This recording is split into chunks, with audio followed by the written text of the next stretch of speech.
Welcome to the Piecesanspermis workshop. I'm Julien, and today we're going to see how to replace your valve cover. Start by removing your valve cover.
Before mounting a new gasket, don't hesitate to clean the casing.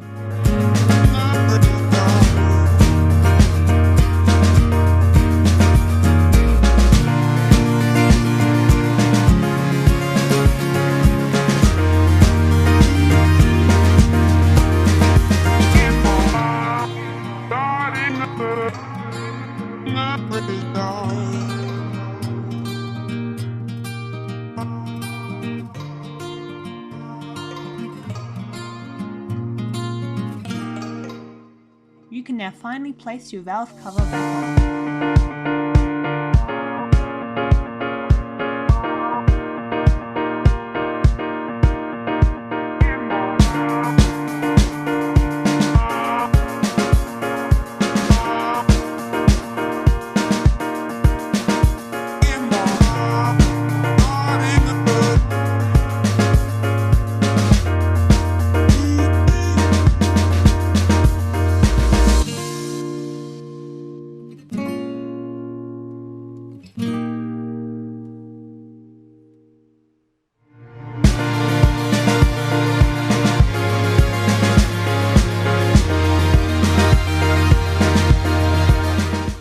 Our next videos. Sign up to our channel by clicking on the little bell. See you soon!